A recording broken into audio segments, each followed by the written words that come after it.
இதுவரை எந்த ஒரு குக்கரி சேனலையும் பார்க்க முடியாத சாத்விக் சமையல் மட்டுமே காணக்கூடிய புதுமையான வாழைப்பூ பஜ்ஜி செய்வது எப்படி என்பதை பற்றி இன்றைக்கு நாம் காண இருக்கிறோம். வாங்க போகலாம். வாழைப்பூ பஜ்ஜி செய்வது எப்படி என்பதை காண்பதற்கு சாத்விக் சமையல் உங்களை வரவேற்கிறது.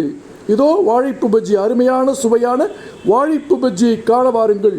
சாப்பிட்டு ரசித்து ருசித்து மறக்காமல் எங்கள் சேனலை சப்ஸ்கிரைப் பண்ணுங்கள். வாழ்க வளமுடன், வாழ்க வளத்துடன். வாழைப்பூ பஜ்ஜி செய்ய முதல்ல நம்ம என்ன செய்யணும்னா, அந்த மொந்தம் பூ அப்படின்னு இருக்கு, மொந்தம் பூ வாழைப்பூ, இல்லாட்டி போனால் பூவன் வாழைப்பூ, அதாவது பூவன் வாழை மொந்தன் வாழைன்னு இருக்குது. அந்த மரத்துலேருந்து இருக்கிற இந்த மாதிரியான ஒரு மொந்தன் வாழையை தான் நம்ம வாங்கிக்கணும், இல்லாட்டி பூவன் வாங்கிக்கணும். பார்த்திங்கன்னா அதில் உள்ளே பார்த்திங்கன்னா இந்த மாதிரி பூ இருக்கும். அந்த மேலே இருக்கிற அந்த இதழ் மாதிரி இருக்கு இல்லையா, அதெல்லாம் எடுத்துணும். அது உள்ளே தான் இந்த மாதிரி பூ இருக்கும். இந்த பூவை பார்த்திங்கன்னா இப்படி கையில் வச்சு விரிச்சோம்னா அதில் திருடன் ஒருத்தன் இருப்பான். திருடன்னா அது அதாவது ஜீரணிக்கப்படாத ஒரு பொருள், அது கட் கூட ஆகாது, நைலான் மாதிரி. இது ஒரு வயர் மாதிரி இருக்கும், ஸ்டிப்பாக. அது இதை காட்டுறேன் பாருங்கள். இப்போது இது அதுலேருந்து இதை பார்த்தீங்களா, இது இந்த வாழைப்பூவில் நடுவில் இருக்கும் ஒவ்வொரு இதுலேயும். இது நம்ம எடுத்துடணும். இது என்ன, டைஜஸ்ட் ஆகாது, ஜீரணிக்கப்பட முடியாது.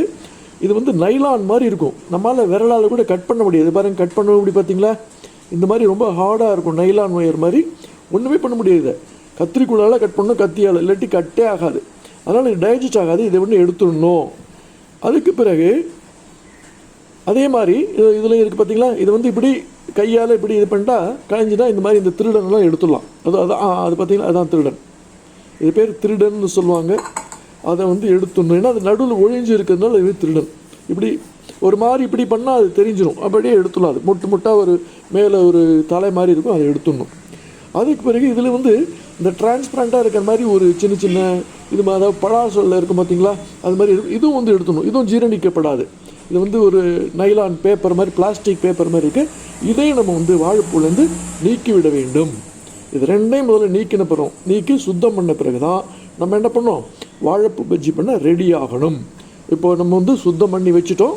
இதை பாருங்கள், இதெல்லாம் எடுத்தாச்சு. இது நைலான் மாதிரி இருக்குது பார்த்தீங்களா, பிளாஸ்டிக் மாதிரி.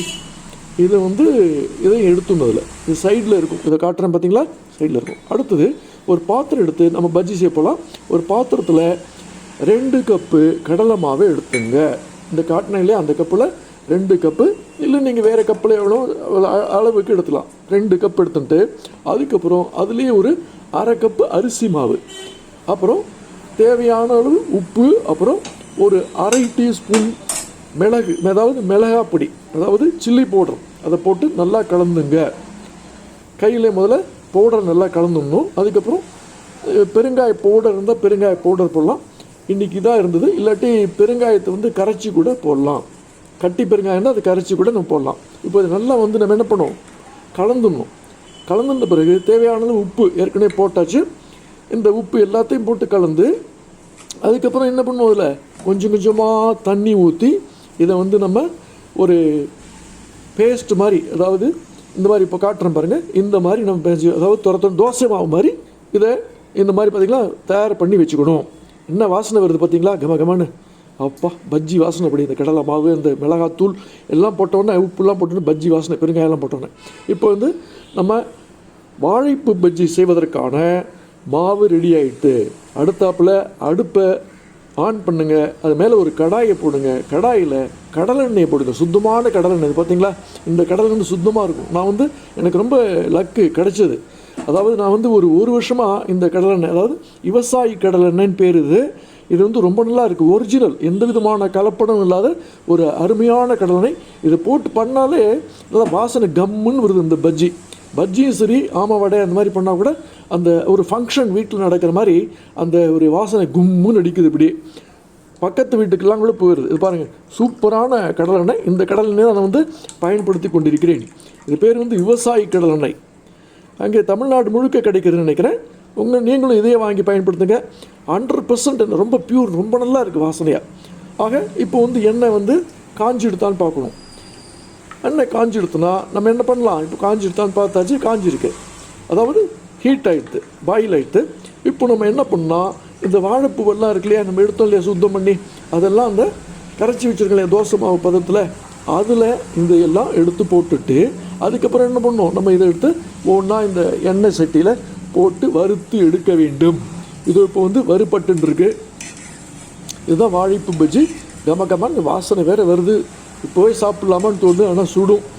இன்னும் கொஞ்சம் வறுபடணும் இல்லையா, அதனால் இந்த மாதிரி வறுத்து எடுத்துக்கொள்ளுங்கள். இப்போ ஏதோ ரெடி ஆகிட்டுருக்கு. இன்னும் கொஞ்சம் சிவப்பாகும். சிவப்பானால் நம்ம கையிலே அந்த தட்டி பார்த்தாலே அந்த கரண்டிலே நம்ம இப்படி திரட்டும் போதே நமக்கு வந்து வறுபட்டுறதுங்கிறது தெரியும். அதுக்கப்புறம் வந்து அந்த கொஞ்சம் ரெட்டிஷ் ஆகும், அதாவது கலர் மாறும். அதை வச்சு நம்ம வந்து நல்லா வறுத்தாச்சுன்னு பார்த்துக்கலாம். அப்புறம் நம்ம வந்து என்ன பண்ணணும், அதை எடுத்து ஒரு வடிகட்டியில் போட்டு வச்சுக்கணும்.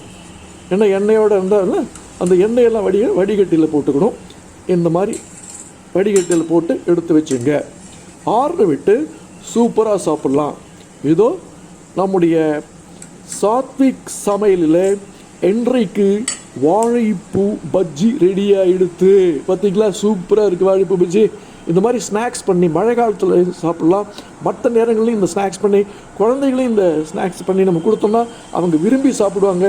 நமக்கு வந்து வாழைப்பூவில் இருக்கிற இந்த வாழைப்பழ சத்துலாம் இதுலேயே நமக்கு கிடச்சிரும். இதே மாதிரி நீங்களும் இந்த வாழைப்பூ பஜ்ஜி செய்து பார்த்து கமெண்ட் பாக்ஸில் கமெண்ட் கொடுங்க. எப்படி இருந்ததுன்னு சொல்லுங்கள். மிக நன்றாக இருந்தது, நாங்கள் சாப்பிட்டோம், எல்லாருக்கும் கொடுத்தோம், எல்லோரும் சாப்பிட்டாங்க. நீங்களும் இதே மாதிரி தவறாமல் செஞ்சு பார்த்து கமெண்ட் பாக்ஸில் உங்களுடைய கமெண்ட்டை தாராளமாக கொடுங்க. சப்ஸ்கிரைப் பண்ணுங்கள் மறக்காமல். நீங்கள் சப்ஸ்கிரைப் பண்ணால் தான் மேலும் மேலும் இந்த மாதிரி நிறைய கொடுக்க முடியும். வாழ்க வளத்துடன். நன்றி, வணக்கம்.